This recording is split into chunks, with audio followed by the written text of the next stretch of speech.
बेटा, this one is a empty relation. बोलो ठीक है। तो रेंज की तो कोई कहानी ही नहीं हुई, रेंज में तो कुछ मिला ही नहीं। अच्छा, वन किसी के साथ क्या पेयरिंग कर पाया? हमने इनपुट तो रखा सर, लेकिन आउटपुट कुछ जनरेट ही नहीं हुआ। सेट ए में कितने एलिमेंट थे? m element. और सेट बी में कितने एलिमेंट थे? n element. तो आंसर विल बी 2 की पावर mn हो जाएगा। टाइप के लिए क्या होना चाहिए? 15 होना चाहिए था ना, तभी तो मैपिंग कर पाएगा। तो यहाँ तो 15 है ही नहीं है, तो इसका मतलब डोमेन में 5 आएगा ही नहीं। क्लास 11 का ये मैं बेसिक सा क्वेश्चन करा रहा हूँ, ये टोटल क्लास 11 पर बेस्ड है, ठीक है। हाँ, 12th के लिए एज ए रिवीजन हो सकता है। तो ये क्लास 12th का पहला टॉपिक है, रिलेशन में क्लास 12th का ये पहला टॉपिक है। तो अब यहाँ से शुरू होता है क्लास 12th के बच्चों का लेक्चर, ठीक। ए का कोई भी एलिमेंट सेट बी के साथ रिलेट नहीं करता है, कोई भी इसका एलिमेंट इसके साथ रिलेट नहीं करता है, तो उसे ही क्या कहा जाता है? एम्प्टी रिलेशन कहा जाता है।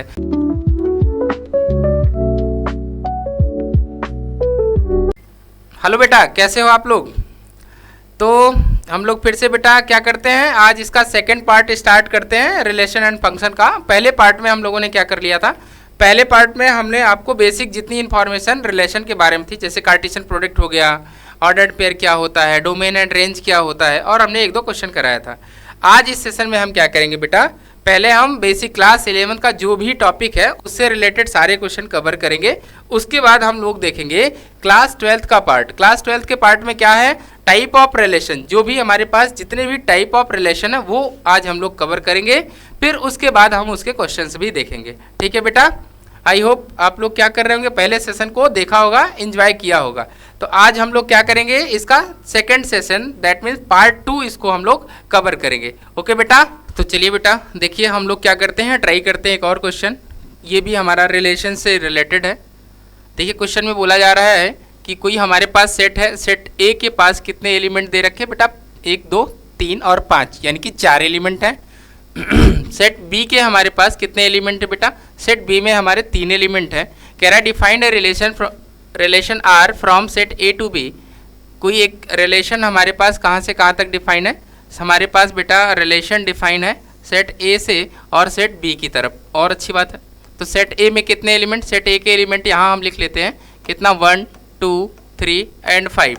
सेट बी के एलिमेंट कितना बेटा? 4, 6 एंड 9, ठीक है। ये हमारे सेट बी के एलिमेंट हैं और ये हमारे सेट ए के एलिमेंट है। कोई दिक्कत वाली बात नहीं, ठीक है ना।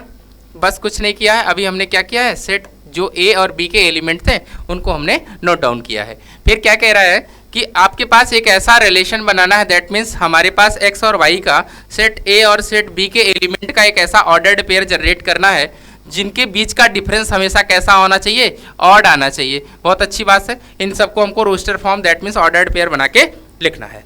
चलो स्टार्ट करते हैं मेरे बच्चे। पहले ध्यान से देखो, अगर हम थोड़ी देर के लिए इस मैपिंग के थ्रू जाएं और देखें कि 1 अगर 4 के साथ रिलेट करे, 1 किसके साथ रिलेट करे?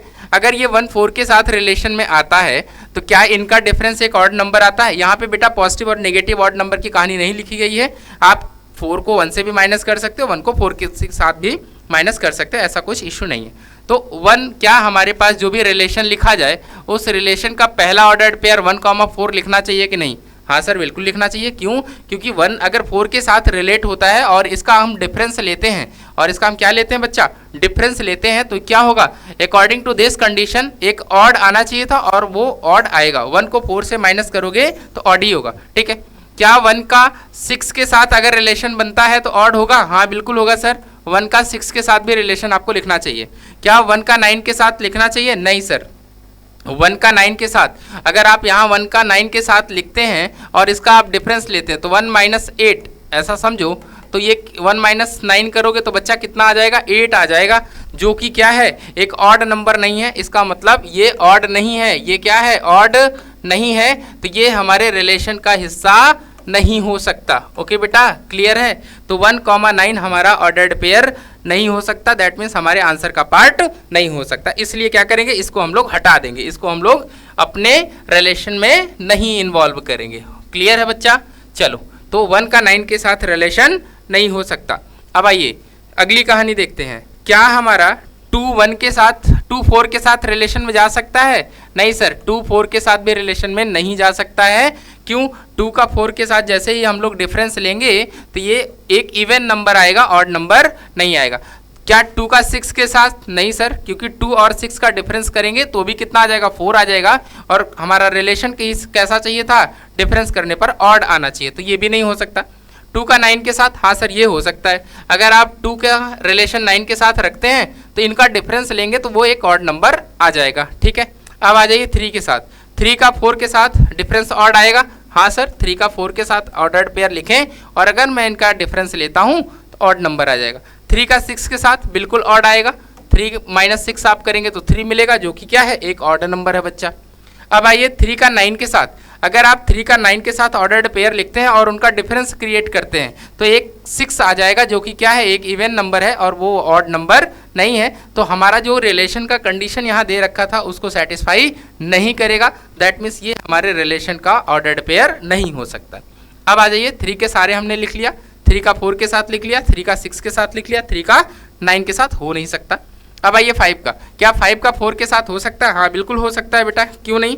अगर 5 को हम क्या करें? 4 से माइनस कर देंगे तो हमारे पास ऑड आ जाएगा। 5 का 6 के साथ बिल्कुल हो सकता है सर, 5 माइनस 6 करोगे तो भी आपका आंसर 1 आ जाएगा, जो कि ऑड नंबर है। 5 का 9 के साथ नहीं हो सकता है। तो हम कुल मिला के आपके पास जो रिलेशन इसके अकॉर्डिंग बनने वाले हैं वो क्या है? ये हमारा पास, ये हमारा इसका फाइनल आंसर है। तो बेटा ये बात आपको समझ में आई। अगर आपके पास क्वेश्चन आता है तो आपको ऐसे करना पड़ेगा। और ये क्या है? हमारा एक रोस्टर फॉर्म है। कौन सा फॉर्म बेटा? ये हमने लिख कर आपको दिखा दिया है।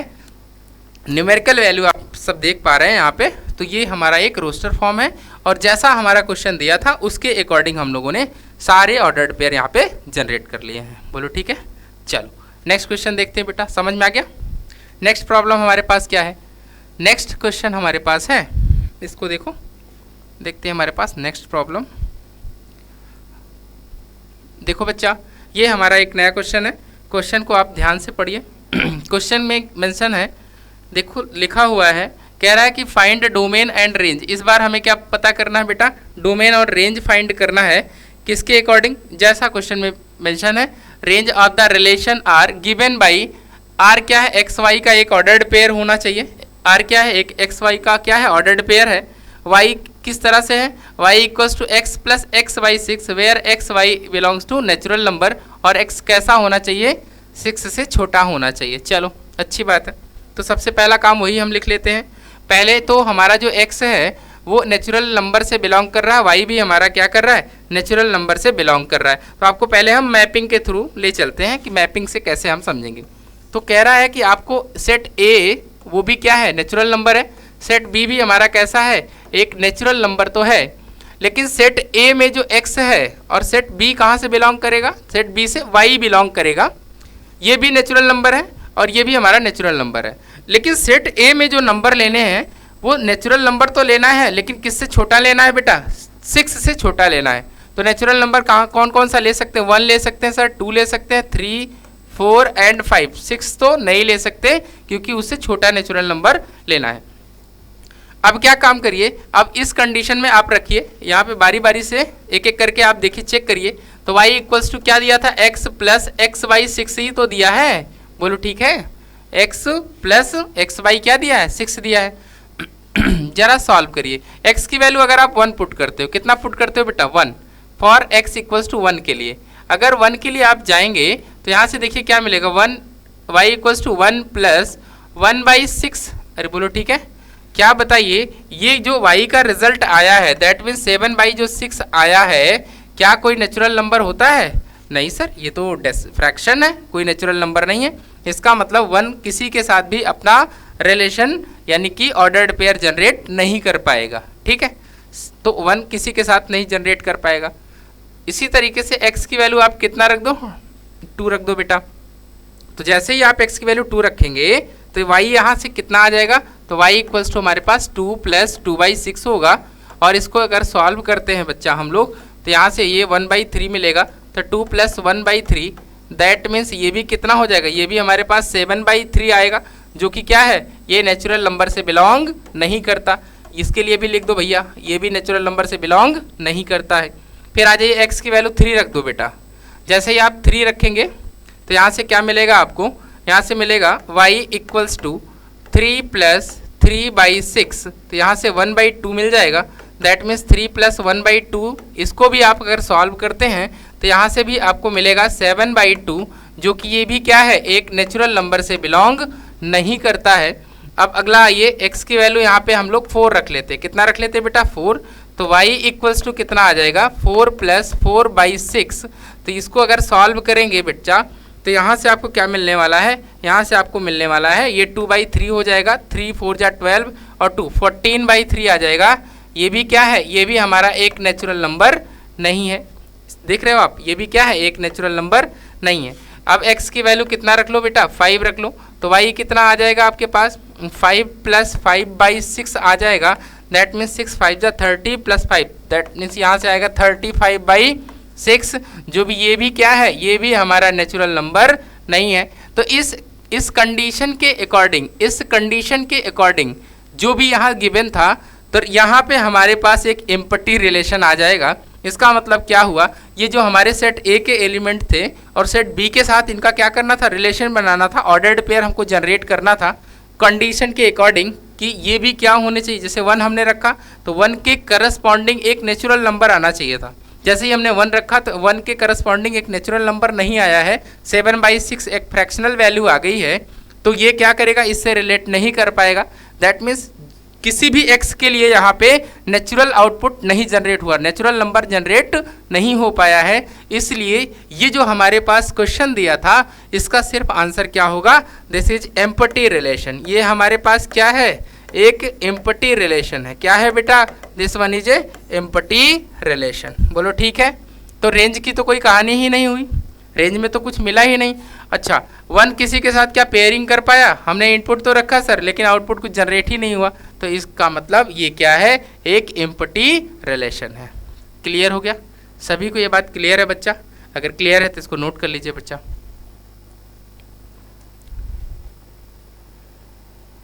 ठीक, चलें तो बेटा देखो नेक्स्ट क्वेश्चन हम लोग सॉल्व करेंगे। नेक्स्ट हमारे लिए क्या है, नेक्स्ट हमारा क्वेश्चन है, देखो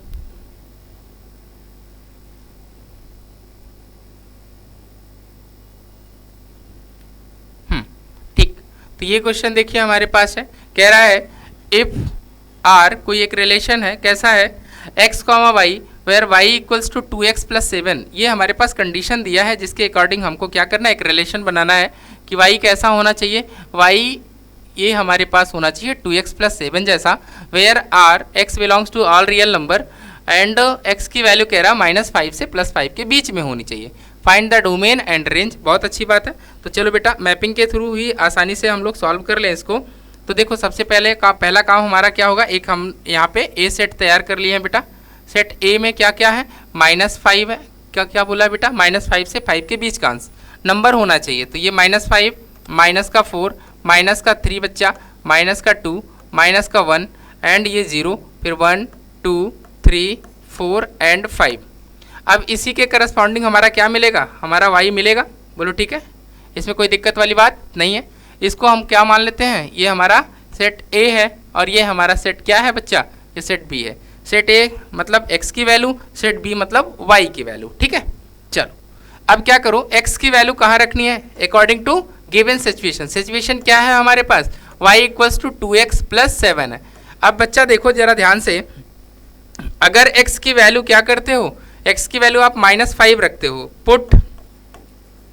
पुट x इक्वल्स टू -5। तो अगर x की वैल्यू आप -5 रखते हो तो y की वैल्यू कितनी हो जाएगी, -10 प्लस 7। दैट मीन्स इसका आंसर कितना आ जाएगा, -3 आ जाएगा। ठीक है, इसी तरीके से ये तो पहला पार्ट हो गया इसका। सेकंड, x की वैल्यू कितना रखोगे, x की वैल्यू आप बेटा -4 रखो, x की वैल्यू कितना रखोगे, -4 रखो। तो y कितना आ जाएगा, y equals to -8 plus 7। That means answer will be -1। x की वैल्यू आप फिर कितना रखोगे बेटा, x की वैल्यू हम लोग रख देंगे -3। जैसे ही हम x की वैल्यू यहाँ कंडीशन में -3 रखेंगे तो हमारे पास आंसर आ जाएगा y की वैल्यू बेटा -6 प्लस का 7। दैट मीन्स ये आंसर हमारे पास कितना आएगा, 1 आ जाएगा। ठीक है, सिमिलरली आप x की वैल्यू यहाँ रखते जाइए। अब क्या रखेंगे, x की वैल्यू हम लोग -2 रखेंगे। तो फॉर x इक्वल्स टू -2 के लिए हमारा आंसर क्या होगा, 2 2 जा 4, 4 में से 7 चला जाएगा तो y की वैल्यू यहाँ से आपको कितना मिलेगी, 3 मिलेगी। फिर बेटा x की वैल्यू कितना रखो, -1 रखोगे तो y की वैल्यू यहाँ से आपको क्या मिलेगी, 5 मिलेगी। बोलो ठीक है। फिर बेटा x की वैल्यू आप रखोगे 0, x की वैल्यू कितना रखोगे, 0, तो y की वैल्यू कितनी आ जाएगी बेटा, 7। इसका मतलब आप देख पा रहे हो यहाँ पे क्या हो रहा है, ये 5 है तो ये 7 हो रहा है, ये देखिए 3 था, ऐसा देख रहे हो। तो 2 2 का डिफरेंस क्रिएट हो रहा है। किसका डिफरेंस क्रिएट हो रहा है, 2 का। तो अगला y की वैल्यू कितनी आ जाएगी, अगली y की वैल्यू 9 होगी। किसके लिए, जब x की वैल्यू हमारी, व्हेन x की वैल्यू हमारी कितनी रखी जाएगी, 1। सिमिलरली अगर x की वैल्यू आप 2 रखोगे तो y की वैल्यू कितनी हो जाएगी, 11 आ जाएगी। कितनी आ जाएगी, 11 आ जाएगी बच्चा। फिर इसी तरीके से आप देखो तो यहाँ हम मैपिंग कर दे रहे हैं, नंबर्स लिख दे रहे हैं। तो देखो नंबर मैं लिख रहा हूँ यहाँ पे,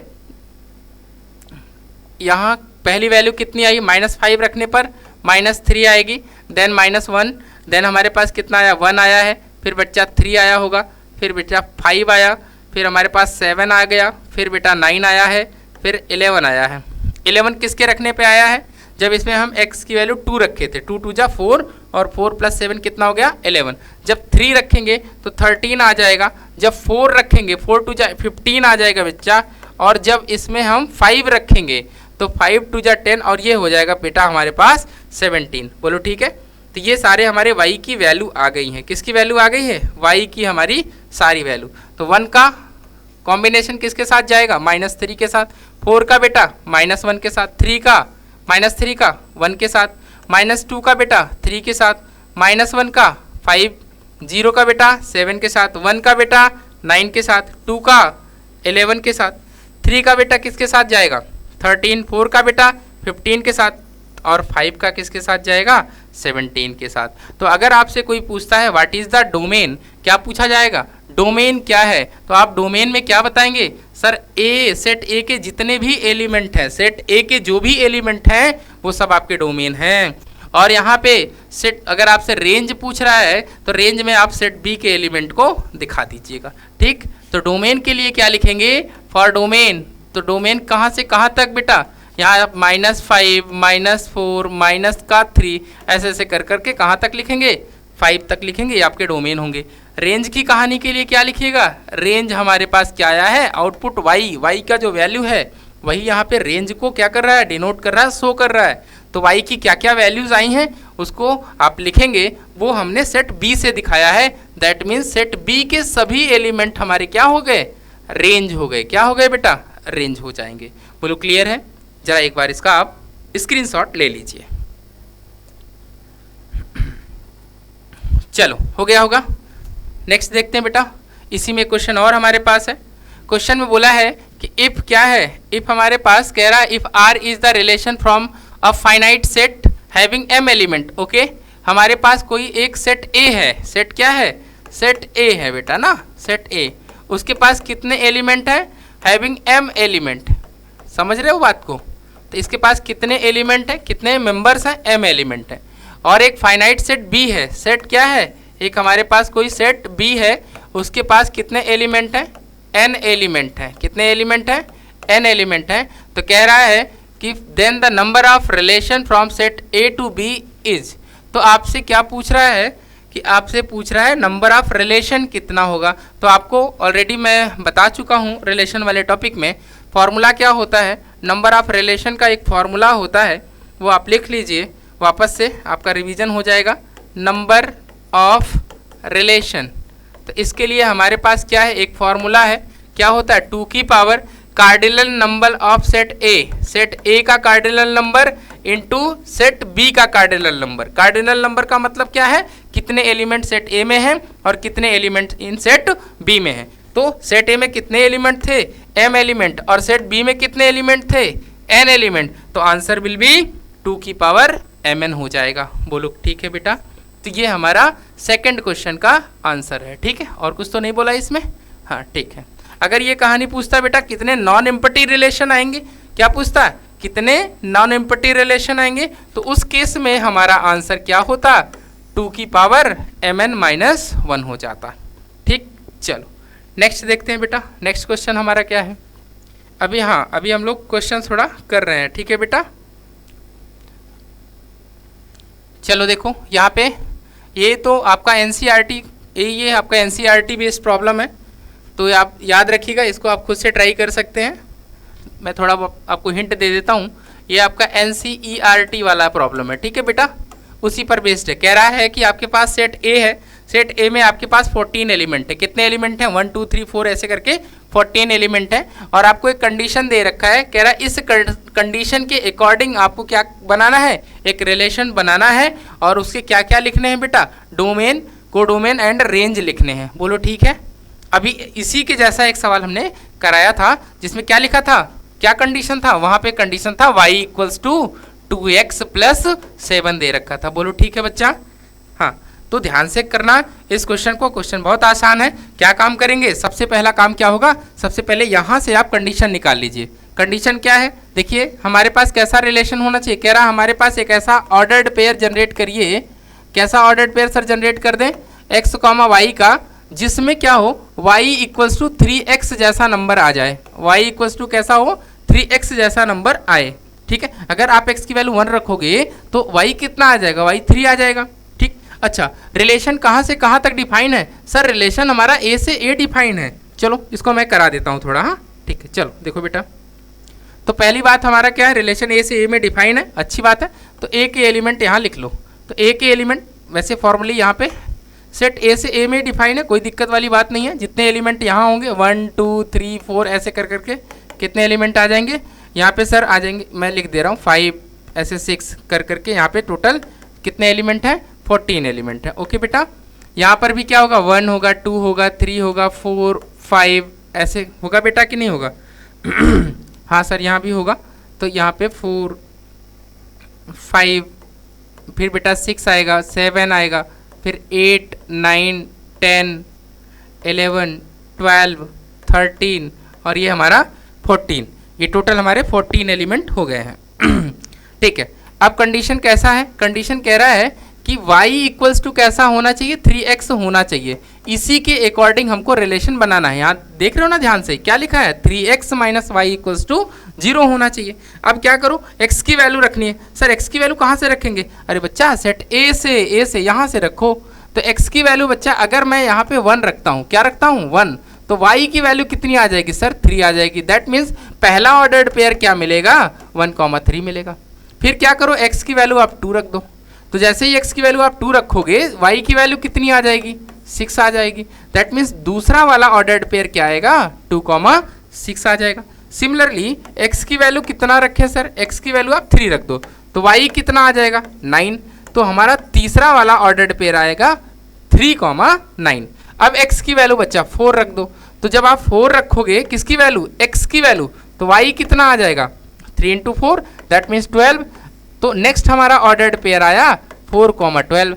अब बात आती है 5 पे। तो जैसे ही आप यहाँ पे ध्यान रखना, x की वैल्यू 5 रखोगे, कितना रखोगे बच्चा, x की वैल्यू जैसे ही आपने 5 रखा तो y कितना आ गया, y की वैल्यू सर 15 आ गई। क्या 15 आपके कोडोमेन में था, जहाँ से जहाँ तक आपका रिलेशन डिफाइन था, यहाँ आपके कोडोमेन में ही नहीं है 15। बोलो ठीक है, आपने 5 तो रखा, 5 तो रखा, तो 5 के लिए क्या होना चाहिए, 15 होना चाहिए था ना, तभी तो वो मैपिंग कर पाएगा। तो यहाँ तो 15 है ही नहीं है, तो इसका मतलब डोमेन में 5 आएगा ही नहीं। जब 5 नहीं आएगा तो 6 7 8 9 10 इस तरह के 14 तक वाले नंबर आपके डोमेन से गायब हो जाएंगे बेटा, यानी ये आपके डोमेन के पार्ट नहीं होंगे। क्यों, क्योंकि आपने वैल्यू तो रखा था लेकिन उसका मैपिंग नहीं हो पाया, उसका आउटपुट जनरेट नहीं हो पाया। तो आपके पास कितने रिलेशन यानी कितने ऑर्डर्ड पेयर जनरेट हुए, तो हमारे पास जो ऑर्डर्ड पेयर जनरेट हुए हैं वो 1,3 2,6 और बेटा 3,9 एंड क्या हुआ है 4,12। बस यही आपके क्या हैं ऑर्डर्ड पेयर, दैट मीन्स यही आपका रिलेशन है। अब बात आती है डोमेन की, किसकी बात आती है, हाँ सर डोमेन क्या होगा। तो डोमेन के लिए कुछ ज़्यादा परेशान होने की ज़रूरत नहीं है, हमने आपको डेफिनेशन भी बताया था, first element of the ordered pair, first element of the ordered pair. तो पहला एलिमेंट यहाँ क्या दिख रहा है 1 2 3 एंड 4। तो डोमेन कितना 1 हो गया, 2 हो गया, 3 हो गया और 4 हो गया। फिर रेंज कितना आएगा, रेंज की वैल्यू सर आ जाएगी हमारी, कितनी आई बेटा देखो 3। Second element of the order pair 3 6 9 and 12। Sir codomain कितना होगा बच्चा, कोडोमेन का मतलब होता है जहाँ से जहाँ तक आपका सेट डिफाइन हो। दैट मीन्स कहाँ, ये हमारे पास कौन सा वाला, जो 1 से लेकर 14 तक के नंबर सारे थे, ये हमारे क्या हो जाएंगे 1 2 3 डॉट डॉट अप टू 14। ये हमारा क्या हो जाएगा, ये हमारा कोडोमेन हो जाएगा। ये हमारा क्या होगा बेटा, ये हमारा कोडोमेन हो जाएगा। क्लियर है बिल्कुल? तो ठीक है, इसको नोट डाउन करना हो तो नोट डाउन कर लीजिए। बाकी हम लोग नेक्स्ट क्वेश्चन की तरफ चलते हैं। ठीक है, समझ में आ रहा है बेटा? रिलेशन के क्वेश्चंस आपको समझ में आ रहे हैं? क्लास 11th का ये मैं बेसिक सा क्वेश्चन करा रहा हूँ, ये टोटल क्लास 11th पर बेस्ड है। ठीक है, हाँ 12th के लिए एज ए रिवीजन हो सकता है, खटाखट आप लोग 2x पे करके इसको देख सकते हो बिल्कुल आराम से। ठीक है, आपका बेसिक थोड़ा सा स्ट्रांग रहेगा तो अच्छे क्वेश्चन, अभी मैं जेई का क्वेश्चन कराऊंगा तो आप वहाँ पे अच्छे से टैकल कर पाएंगे उसे। ओके चलो,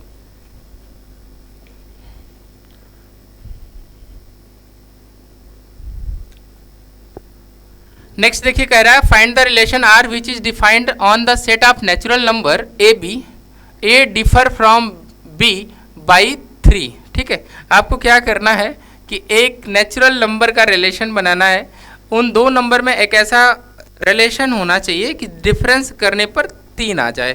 तो बिल्कुल आसान सा क्वेश्चन है ये, आपके लिए हमारी तरफ से HW है, यानी ये आप होमवर्क में बेटा सॉल्व करेंगे। ओके, और कमेंट बॉक्स में हमको बताएंगे कि हाँ सर हो गया। क्लियर? अगर 4 का डिफरेंस बोलता है डिफर बाई 4 तो आप क्या करोगे, जैसे 1 4 1 5 ले लिया तो 1 और 5 का कॉम्बिनेशन जैसे ही ऑर्डर्ड पेयर लिखोगे और उनका डिफरेंस निकालोगे तो 4 आ जाएगा। यहाँ पे 3 का डिफरेंस बोला है तो पहला ऑर्डर्ड पेयर कौन होगा, 1,4 हो जाएगा, दूसरा कौन होगा 2,5 हो जाएगा। ऐसे आपको लिखना है। ठीक है, चलो अब चलते हैं हम लोग नेक्स्ट आगे। नेक्स्ट हमारा है बेटा अगला, अब यहाँ से शुरू होता है क्लास 12th के बच्चों का सिलेबस। ठीक है, अब 11th वाला जो क्लास 11th के बच्चे प्योरली एकेडमिक लेवल की बात कर रहे हैं, उनका जो लेक्चर था वहीं तक था, यानी उनका वीडियो वहीं तक वो लोग अपना देखेंगे। लेकिन जो बच्चे तैयारी कर रहे हैं, जेई की तैयारी कर रहे हैं या किसी कंपटीशन की कर रहे हैं बेटा, उन लोगों के लिए आगे वाला ये topic that mean type of relation, इसको भी देखना है। और ये क्लास 12th का पहला टॉपिक है, रिलेशन में क्लास 12th का ये पहला टॉपिक है। तो अब यहाँ से शुरू होता है क्लास 12th के बच्चों का लेक्चर। ठीक है, चलो स्टार्ट करते हैं। पहला क्या है, टाइप ऑफ रिलेशन।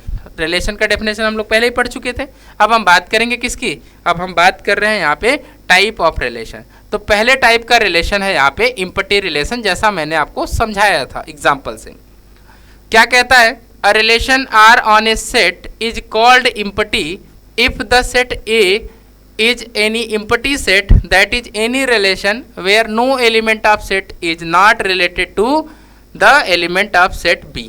कह रहा है कि एक ऐसा रिलेशन जिसमें सेट ए का कोई भी एलिमेंट सेट बी के साथ रिलेट नहीं करता है, कोई भी इसका एलिमेंट इसके साथ रिलेट नहीं करता है, तो उसे ही क्या कहा जाता है, इम्पटी रिलेशन कहा जाता है। इसका मतलब क्या हुआ, इसका मतलब सर क्या हुआ, आप आर लिख रहे हो और उस आर में कोई भी ऑर्डर्ड पेयर नहीं लिखा गया, उस रिलेशन में क्या किया गया है, कोई भी ऑर्डर्ड पेयर नहीं लिखा जा रहा है, तो उसे ही हम क्या कहते हैं, उसे ही हम बेटा कहते हैं इम्पटी रिलेशन। बोलो ठीक है। यहाँ एक एग्जाम्पल दिया है, एग्जाम्पल कैसा है देखो जरा, कह रहा सेट ए में कुछ एलिमेंट दिए हैं, जरा एग्जाम्पल से समझिए आप लोग। सेट ए के कितने एलिमेंट हैं, यहाँ पे हमारे पास कुछ एलिमेंट है, तो सेट ए के एलिमेंट हम लोग लिख लेते हैं बेटा। सेट ए के एलिमेंट दिया 1 2 और 3 दिया है। सेट बी में हमारे कुछ एलिमेंट दिया है, कितना दिया है, 5 और 6 दिया है, और एक कुछ कंडीशन दिया है कि x प्लस वाई की वैल्यू कितनी आनी चाहिए, 22 आनी चाहिए। बहुत अच्छी बात है। अब जरा ध्यान से देखो बच्चा मेरे, यहाँ पे x यहाँ से उठाना है, y यहाँ से उठाना है, तो ऐसा भी सोच सकते हो y की वैल्यू किसके इक्वल होनी चाहिए, 22 माइनस एक्स। क्या कोई ऐसा x है, कोई ऐसा x है जो इसको सेटिस्फाई करे, y इससे मिलता जुलता रहे। चलो देख लेते हैं, x की वैल्यू चलो 1 रख लो, कितना रख लें, x की वैल्यू हम लोग 1 रख रहे हैं। ठीक है, तो अगर x की वैल्यू बच्चा 1 रखोगे तो यहाँ से y की वैल्यू कितनी आनी चाहिए, 21 आनी चाहिए। क्या यहाँ y की कोई वैल्यू 21 है, नहीं सर यहाँ तो कोई नहीं है। अगर बच्चा ये कोई नहीं है तो इसका मतलब क्या हुआ, यहाँ आपका कोई भी 1 के साथ मैपिंग नहीं कर पाएगा। फिर x की वैल्यू कितना रख लो, 2 रख लो।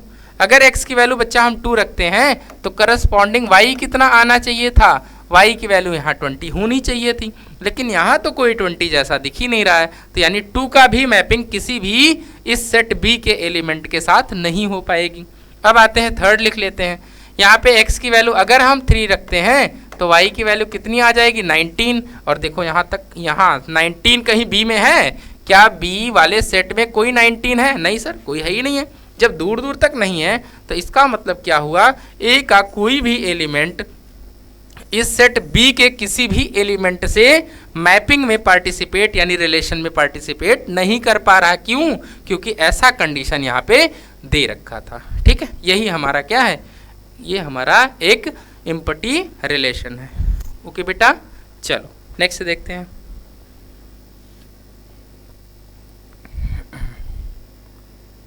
नेक्स्ट हमारा है बेटा, देखो जरा ध्यान से, आइडेंटिटी रिलेशन। कौन सा relation? Identity relation. Identity relation की खास बात क्या है, इसका कहने का सेंस ये है कि जैसा ऑर्डर्ड पेयर, जैसे मान लीजिए 1 है तो 1 का जो रिलेशन होना चाहिए वो 1 के साथ होना चाहिए, यानी कि सेम नंबर के साथ उसका ऑर्डर्ड पेयर लिखा होना चाहिए। अच्छा, इसी को अगर हम फंक्शन की बात करें, किसकी बात करें बेटा? अगर आइडेंटिटी फंक्शन से रिलेट करें तो इसका मतलब होता है जैसा हमारा इनपुट है वैसा ही हमारा क्या होना चाहिए, आउटपुट होना चाहिए। दैट मीन्स अगर आपने, देखो बेटा एक एग्जांपल आपको समझाते हैं। जैसे सोचो अगर कहीं पर लिखा है y इक्वल्स टू एक्स, क्या लिखा है? y इक्वल्स टू एक्स लिखा है। थोड़ी देर के लिए सोचो, तो अगर मैं x की वैल्यू बेटा 1 रखूंगा तो y भी कितना आएगा, 1 ही आएगा। अगर x की वैल्यू यहाँ 2 रखूंगा तो y भी क्या हुआ, 2 हो गया कि नहीं। अब इनका ऑर्डर्ड पेयर जब भी लिखा जाएगा तो क्या सेम सेम ही तो लिखा जाएगा। यही कहानी आइडेंटिटी की है। आइडेंटिटी कहने का सेंस ये है कि जो भी एलिमेंट है उसका खुद का रिलेशन खुद के साथ होना चाहिए, a, होना चाहिए। समझ रहे हो? For all element a belongs to, जो भी कैपिटल A दिया, जो सेट दिया है, यानी यहाँ जरा देखो ध्यान से, एक कोई सेट हमारे पास दिया है, अभी डेफिनेशन बाद में बताते हैं आपको। यहाँ कोई सेट दिया है 1, 2, 3 का, तो एक कोई रिलेशन लिखा है, इसने कितना लिखा है, 1, 1, 2, 2, 3, 3। तो क्या ये आइडेंटिटी रिलेशन है? हाँ सर, ये आइडेंटिटी रिलेशन। क्यों आइडेंटिटी सर है? क्योंकि डेफिनेशन के अकॉर्डिंग, डेफिनेशन कहता है आइडेंटिटी रिलेशन के लिए कि क्या होना चाहिए, यहाँ पे होना चाहिए if a, belongs to R for all small a belongs to capital A, if and only if. सिर्फ व सिर्फ क्या होना चाहिए, जो हमारे गिवन सेट के एलिमेंट है, हर एक एलिमेंट का सेम इमेज होना चाहिए हर बार, इसके अलावा कुछ नहीं होना चाहिए। जैसे इसको थोड़ा और ध्यान से देखो, ये हमारे पास एक रिलेशन लिखा गया है। ठीक, ये हमारे पास क्या लिखा गया है, एक रिलेशन लिखा गया है, लिखा है ना। क्या लिखा है सर? ये हमारे पास सेट दिया था और उसका रिलेशन लिखा किसी ने। सेट ए के एलिमेंट क्या थे, 1, 2, 3। ठीक, अब ये क्या है, ये सेट ए के एलिमेंट यानी 1 बिलोंग्स टू ए है कि नहीं है, तो उसके अकॉर्डिंग 1, 1 होना चाहिए। कहाँ पे होना चाहिए, रिलेशन में होना चाहिए। सिमिलरली 2 के लिए भी यही कहानी है। किसके लिए है, 2 के लिए। 2 किससे बिलोंग करेगा, सेट से बिलोंग करेगा सर। तो 2 के लिए भी क्या होना चाहिए, 2, 2 भी बिलोंग करना चाहिए। सेट कहाँ से, रिलेशन से बिलोंग करना चाहिए। 3 भी कहाँ से बिलोंग कर रहा है, सेट ए से बिलोंग कर रहा है, तो 3, 3 भी कहाँ से बिलोंग करना चाहिए, रिलेशन में होना चाहिए। अच्छा, तो क्या सर ये कभी हमारे पास ऐसा भी कोई लिखा जा सकता है 2, 3 बिलोंग्स टू आर? नहीं बेटा, अगर आपने ऐसा लिख दिया रिलेशन में 2, 3 रिलेशन में बिलोंग अगर कर गया, इनके अलावा भी, तो वो हमारे आइडेंटिटी रिलेशन नहीं कहलाएंगे। और आइडेंटिटी रिलेशन कहता है कि हमारे जितने एलिमेंट हैं, क्या हैं, जितने एलिमेंट गुरुजी हैं, उनका हमारे साथ यानी खुद के साथ ही केवल इमेज होना चाहिए और किसी के साथ इमेज नहीं होना चाहिए। इसी को एक बार और मैं लिख के समझाता हूँ आपको। देखो जरा, ये हमारा आर है और किसी ने कहा 1, 1 भी है और 2, 2 भी है और 3, 3 के साथ साथ ये आर कैसे आता है, कार्टेशियन प्रोडक्ट से आता है। आपको पता है, ए का ए के साथ कार्टेशियन प्रोडक्ट करेंगे, बहुत सारे उसमें कितने ऑर्डर्ड पेयर आएंगे, जितने भी 9 शायद ऑर्डर्ड पेयर आएंगे। तो ये देखो हमारे पास ऐसा लिखा और किसी ने यहाँ पे 2,3 भी लिख दिया है और आपसे पूछ रहा है कि बताइए ये एक आइडेंटिटी रिलेशन है या फिर सिर्फ ऊपर वाला ही आइडेंटिटी रिलेशन है। तो आप कहोगे सर ये ही आइडेंटिटी रिलेशन है, ये वाला आइडेंटिटी रिलेशन नहीं होगा। क्यों नहीं होगा? क्योंकि क्या हुआ, इसमें ये बात आ गई सामने कि खुद का खुद के साथ, 1 का 1 के साथ, 2 का 2 के साथ, 3 का 3 के साथ तो रिलेशन है, बट इसके अलावा 2 ने क्या किया, 3 के साथ भी रिलेशन बना दिया। इसका मतलब ये मर्यादा पुरुषोत्तम श्री रामचंद्र की तरह है। ये कहता है कि भाई देखो सिर्फ हम एकल पत्नी में ही विश्वास करते हैं और किसी के साथ ऐसा हम नहीं कर सकते। इसका मतलब आइडेंटिटी रिलेशन कहानी ये है, वो खुद का खुद के साथ ही रिलेशन में रहेगा और किसी और के साथ वो रिलेशन में पार्टिसिपेट नहीं करेगा। एक भी ऑर्डर्ड पेयर उनके अलावा नहीं होना चाहिए, ना उससे कम होना चाहिए। ठीक है। अच्छा सर, क्या किसी ने अगर ऐसा लिखा 1,1 और 2,2 लिखा और बस इतना ही लिखा, 3,3 नहीं लिखा, एलिमेंट हमारे पास 1 2 3 है, तब भी आइडेंटिटी होगा? नहीं यार, ये भी आइडेंटिटी नहीं होगा। उसकी खास बात यही है कि जितने एलिमेंट हैं उन सब का खुद के साथ रिलेशन के ऑर्डर्ड पेयर जो है वो रिलेशन में प्रेजेंट होने चाहिए, उसके अलावा एक भी ना ज़्यादा ना एक भी कम। क्लियर? जितने इनपुट उतने ही आउटपुट एग्जैक्टली होने चाहिए बेटा। ठीक है। तो ये हमारे क्या कहलाते हैं, आइडेंटिटी रिलेशन। चला देखिए एग्जाम्पल में इसका डेफिनेशन देखिए। An identity relation is a relation defined such that all element in set A, set ए के जितने भी एलिमेंट हैं आर रिलेटेड टू इटसेल्फ, खुद के साथ उनका संबंध होना चाहिए, सिर्फ और सिर्फ, इफ एंड ओनली इफ भी लिख लीजिएगा। It is defined I x comma x for all x belongs to x only बेटा, समझ में आ रहा है? सिर्फ और सिर्फ, इसके अलावा कुछ नहीं। ये तो उसके अलावा आ गया ना, ये तो सब थे, ऑर्डर्ड पेयर खुद का खुद के साथ तो था, लेकिन इसके अलावा भी एक एलिमेंट आ गया ना, एक ऑर्डर्ड पेयर, तो ये क्या कर दिया, पूरे सिस्टम को खराब कर दिया है। ओके ठीक। आइए नेक्स्ट देखते हैं बेटा हमारे पास क्या है। नेक्स्ट हमारा है हाँ बेटा ये देखिए इंपॉर्टेंट, रिफ्लेक्सिव रिलेशन। क्या है हमारे पास बेटा? ये हमारा है रिफ्लेक्सिव रिलेशन। क्या है बच्चा? This one is reflexive relation. Class 12th के बच्चे ध्यान से देखेंगे क्या होता है। अ रिलेशन, ये भी सिमिलरली आइडेंटिटी की तरह ही होता है, लेकिन उसमें रिस्ट्रिक्शन क्या थी कि जो भी एलिमेंट 1 2 3 थे ना, तो 1 2 3 का ऑर्डर्ड पेयर सिर्फ 1 1 2 2 3 3 खुद का खुद के साथ ही रिलेशन होना चाहिए, इसके अलावा कोई भी एक्स्ट्रा ऑर्डर्ड पेयर नहीं होना चाहिए था। इसमें वो कहानी नहीं, ये कहता है कि देखो भैया सारे के साथ पेयर होना चाहिए, जैसे 1 का 1 के साथ होना चाहिए, 2 का 2 के साथ होना चाहिए, 3 3 के साथ होना चाहिए। इसके अलावा भी कोई अगर ऑर्डर्ड पेयर है तो चलेगा, हमें कोई दर्द वाली बात नहीं है, हमें कोई दर्द वाली बात नहीं है। ठीक है। देखो जरा कह रहा a relation R on set A is called reflexive if a comma a belongs to R hold for every element small a, that means element कहाँ से बिलोंग करता है, सेट से, दैट इज, ये कह रहा है। चलो देखते हैं क्या कह रहा है। ये तो total number of reflexive relation निकालने का फॉर्मूला है, इसको आप लोग नोट कर लीजिएगा। पहले हम इसकी चर्चा करते हैं। जैसे मान लीजिए सेट ए है हमारे पास 1 2 3। अब किसी ने रिलेशन लिखा, कह रहा कि हर एक एलिमेंट का, डेफिनेशन में क्या बोला है, फॉर एवरी एलिमेंट, यानी हर एक एलिमेंट, समझ रहे हो ना बेटा। इन शॉर्ट इसका एक और डेफिनेशन है, इसका डेफिनेशन एक और है, if a comma a belongs to R, if a comma a belongs to or for all small a belongs to capital A। ठीक है। इसका मतलब कह रहा है कि हर एक एलिमेंट को उठाइए और उनका उन्हीं के साथ ऑर्डर्ड पेयर देखिए क्या रिलेशन में है या नहीं है। अगर रिलेशन में है तब तो रिफ्लेक्सिव होगा, अगर रिलेशन में नहीं है तो रिफ्लेक्सिव नहीं होगा। चलिए यहाँ से मैं आपको 1 2 करके एग्जाम्पल समझाता हूँ। ठीक है बेटा। किसी ने ऐसा लिखा हुआ है 1 1 लिखा है, 2 2 लिखा और 1 3 लिखा, पहला रिलेशन। और किसी ने ऐसा लिखा 1 1 भी है, 2 2 भी है, 3 बेटा 3 भी है, 1 3 भी है। और यहाँ पर किसी ने लिखा 2 2 3 3 और 1 2 और 2 1। आपसे पूछ रहा बताइए कौन सा रिफ्लेक्सिव रिलेशन है, कौन सा रिफ्लेक्सिव रिलेशन नहीं है। तो चलिए डेफिनेशन के अकॉर्डिंग आते हैं।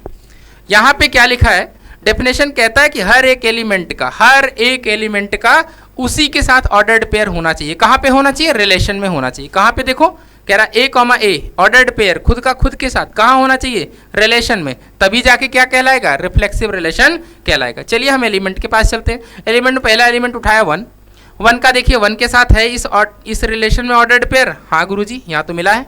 फिर 2 को उठाइए, खुद से उठाइए बेटा मन में।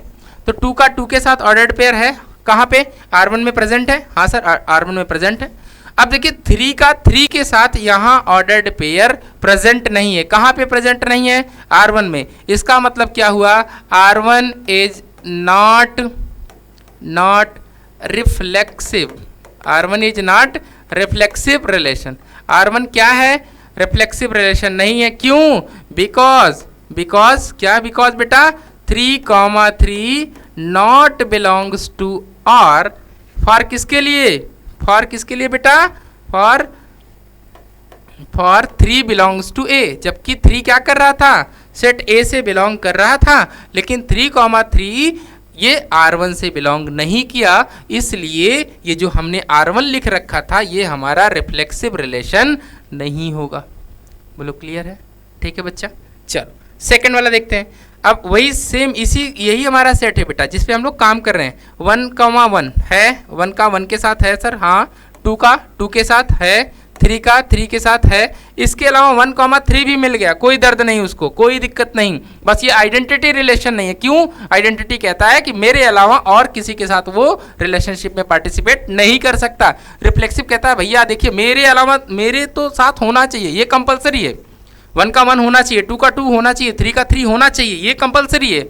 इसके अलावा भी अगर वो किसी को कोई दिक्कत नहीं है, वो रिलेशन में है, तो हमें कोई प्रॉब्लम नहीं है। ठीक है, तो इसका मतलब हमारा जो R2 है वो रिफ्लेक्सिव रिलेशन को शो करेगा।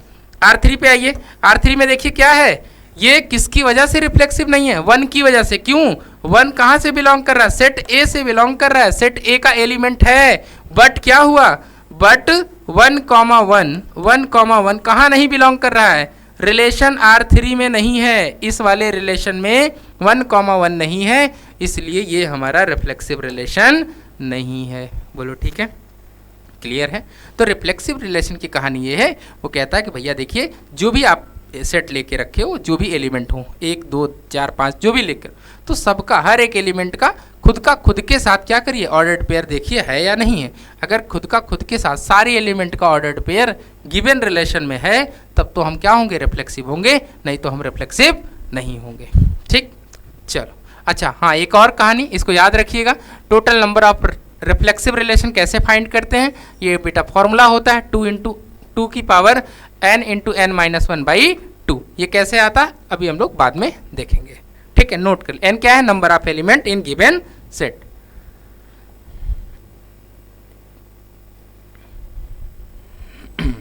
देखो बेटा दूसरे टाइप का रिलेशन हमारे पास है सिमेट्रिक रिलेशन। क्या है? Symmetric relation. याद रखना ये सब इंपॉर्टेंट रिलेशन है, क्लास 12 के बोर्ड एग्जाम में पूछे जाते हैं। सिमेट्रिक रिलेशन कहता है कि देखिए भैया एक रिलेशन R है, एक कोई क्या है? एक रिलेशन R है, और relation capital R on set A is called symmetric relation if B, A belongs to R holds when A, B belongs to R। कह रहा है, इसका सेंस देखिए, कह रहा है कि मान लीजिए आपके पास कोई सेट A दे रखा है। क्या दे रखा? A के एलिमेंट हमारे पास कुछ इस तरह से हैं। A में हमारे एलिमेंट हैं 1, 2, 1, 2, 1, 2, 3 ऐसे लिखा हुआ है, और कोई एक रिलेशन है बेटा। ठीक है, एक रिलेशन है। क्या कह रहा है? 1,1 ऐसे दिया है, 1,2, 2,1, 3,1 ऐसे 1,3। तो कह रहा है कि बताइए भैया ये क्या है? एक सिमेट्रिक रिलेशन है कि नहीं? तो कंडीशन क्या कहती है? डेफिनेशन कह रहा है कि देख भैया अगर हमारे यहाँ A से कोई मतलब नहीं है, सेट A को देखना ही नहीं है, सेट A को यहाँ देखना नहीं। किसके लिए नहीं देखना है? सिमेट्रिक रिलेशन के लिए। यहाँ सिर्फ रिलेशन जो डिफाइन किया गया उसी के पास चलिए। कह रहा है देखो भैया अगर रिलेशन में A, B प्रेजेंट है, रिलेशन में क्या प्रेजेंट है? अगर रिलेशन में हमारा प्रेजेंट है A, B, देन उसी रिलेशन में क्या होना चाहिए? B, A होना चाहिए। अगर ऐसा है तब तो रिलेशन हमारा सिमेट्रिक होगा, नहीं तो नहीं होगा। जैसे 1,1 का उल्टा, कोई दिक्कत नहीं, यही होगा। अब यहाँ आइए 1,2, तो ये a, b कहाँ बिलोंग कर रहा है, रिलेशन में है ना बेटा। तो इसका उल्टा सोचो, क्या 2,1 इसी रिलेशन में है या नहीं है? हाँ गुरुजी बिल्कुल है। तो इसका मतलब इसकी वजह से सिमेट्रिक हो गया। किसकी वजह से? 1,2 की वजह से सिमेट्रिक है। 2,1 की वजह से सिमेट्रिक है? हाँ सर क्यों नहीं, 2,1 यहाँ है तो इसके पीछे देखिए ना सर 1,2 लिखा हुआ है, यानी इसके वजह से भी क्या हो गया, सिमेट्रिक हो गया। अब आइए 3,1, अगर 3 को थोड़ी देर के लिए a मानो और 1 को थोड़ी देर के लिए क्या मानो, b मानो, तो अगर a b यहाँ प्रेजेंट है तो क्या इसका उल्टा ऑर्डर्ड पेयर को पलट दो, तो क्या यहाँ पे 1,3 प्रेजेंट है? हाँ सर, तो इसकी वजह से भी क्या हो गया, सिमेट्रिक। और 1,3 है तो 3,1 भी प्रेजेंट है इसी रिलेशन में। तो ओवरऑल हम कह सकते हैं कि सर जो भी ये रिलेशन लिखा हुआ है वो क्या है, वो एक सिमेट्रिक रिलेशन है। वो क्या है बच्चा, एक सिमेट्रिक रिलेशन है। सिमेट्रिक रिलेशन क्या कहता है, इन शॉर्ट में एक डेफिनेशन देखिए। इन शॉर्ट में देखेंगे तो कहता है कि इफ सिमेट्रिक रिलेशन के लिए if a, b belongs to r, then क्या होना चाहिए, b, a भी कहाँ होना चाहिए, उसी रिलेशन में होना चाहिए। अगर ये कंडीशन सेटिस्फाई कर रहा है कोई भी गिवन रिलेशन, तो वो क्या होगा, वो हमारा सिमेट्रिक रिलेशन होगा। एक और एग्जांपल, जैसे r एक कहीं लिखा हुआ है r1, यहाँ पे लिखा 1,4 और 2,4, ऐसे ही 4,2, और आपसे पूछे कि क्या ये सिमेट्रिक रिलेशन है, क्या पूछ रहा है आपसे, क्या पूछ रहा है कि भैया देखिए सिमेट्रिक रिलेशन है, तो आप कहोगे चेक करते हैं सर। अब जरा चेक करते हैं, तो चेक करने में क्या होगा, आप पहले 1,4 के पास आइए। 1,4 को मतलब a ऐसा b मानिए, ये बिलोंग्स टू r है, ये रिलेशन में बिलोंग कर रहा है, तो क्या इसका उल्टा b, a भी बिलोंग कर रहा है रिलेशन में? नहीं sir, 4,1 not belongs to r, therefore it is not symmetric relation. बोलो ठीक है। क्यों नहीं हुआ, किसकी वजह से नहीं हुआ, एक भी ऑर्डर्ड पेयर की वजह से प्रॉब्लम आएगा तो वो सिमेट्रिक रिलेशन नहीं होगा। सारी कहानी रिफ्लेक्सिव में भी वही है, जिसकी वजह से प्रॉब्लम हुआ वो पूरा सिस्टम को डिस्ट्रॉय करेगा। तो देखो 1,4 तो था, कहाँ पे था, 1,4 ऐसे लिखोगे 1,4 बिलोंग्स टू r, बट क्या हुआ, but 4,1 not belongs to r, therefore इसलिए क्या हुआ, it is not symmetric relation. बोलो ठीक है। ये 2,4 सर है तो 4,2 ये तो है ना सर, हाँ इसकी वजह से कोई दिक्कत नहीं है, लेकिन 1,4 का ये ऑर्डर्ड पेयर नहीं मिला ना 4,1 वाला, तो इसलिए ये सिमेट्रिक रिलेशन नहीं हुआ। कहानी देखिए, total number of symmetric relation, यहाँ बेटा मिस हो गया है, इसको आप सिमेट्रिक रिलेशन समझिएगा। ये क्या है, सिमेट्रिक रिलेशन। तो total number of symmetric relation की वैल्यू कितनी होती है, 2 की पावर n इंटू n+1/2 होती है। बोलो ठीक है। चलो नेक्स्ट देखते हैं हम लोग।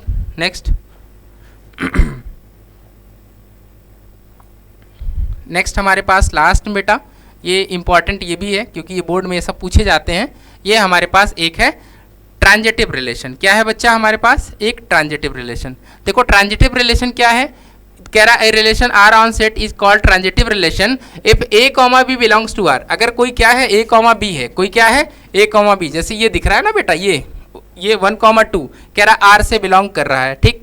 और क्या बोला फिर b, c and b, c, मतलब कि ये जहां से खत्म हुआ था b, उसी से अगर कोई स्टार्ट होने वाला है तो a, b, अरे बोलो बच्चा, a, b पे खत्म हुआ तो b से ही तो स्टार्ट होने वाला होना चाहिए। यहाँ पे देखो इस पे 1,2 हमने लिखा बेटा, तो अगला जो ऑर्डर्ड पेयर होना चाहिए वो 2 से स्टार्ट होने वाला होना चाहिए। किससे होना चाहिए, 2 से स्टार्ट होने वाला होना चाहिए। तो कह रहा है अगर a, b and b, c किसी रिलेशन में है, कहाँ पे है, ये भी किसी रिलेशन r में है और ये भी किसी रिलेशन r में है, देन क्या होना चाहिए, देन बेटा a, c होना चाहिए। a, c का मतलब अगर ये a मान लो थोड़ी देर के लिए, क्या मान लो, ये थोड़ी देर के लिए आप क्या मान लो, ये हमारा a है और ये हमारा b है, तो ये भी तो b हुआ और ये c हो गया। तो कह रहा है 1, c कहाँ होना चाहिए, 1, c यानी 1,3 कहाँ होना चाहिए, ये भी हमारा रिलेशन में होना चाहिए। अगर ऐसा है तो वो क्या कहलाएगा, वो हमारा ट्रांजिटिव रिलेशन कहलाएगा। फिर से देखो एक बार वापस से मैं दिखाता हूँ, बताता हूँ आपको। ये कहता है कि इफ मान लीजिए a, b कहाँ बिलोंग कर रहा है, रिलेशन में। एंड बेटा एंड बी कॉमा सी भी कहाँ बिलोंग कर रहा है, रिलेशन में। देन क्या होना चाहिए, देन ए कॉमा सी वाला ऑर्डर्ड पेयर रिलेशन में होना चाहिए। अगर ऐसा है तब जाके वो क्या कहलाएगा, ट्रांजिटिव कहलाएगा, वरना ट्रांजिटिव नहीं कहलाएगा। अच्छा सर, बहुत अच्छी बात है। अब मान लीजिए किसी ने सिर्फ इतना लिखा 1,2 लिखा और कुछ लिखा ही नहीं, और कुछ लिखा ही नहीं, और आपसे पूछे बताइए ये ट्रांजिटिव है कि नहीं है, तो आप बिल्कुल कहेंगे, देखिए कंडीशन में क्या लिखा गया है कि अगर A comma B and B comma C है तब जाके ए कॉमा सी आपको देखना है, तब जाके क्या देखना है, ए कॉमा सी।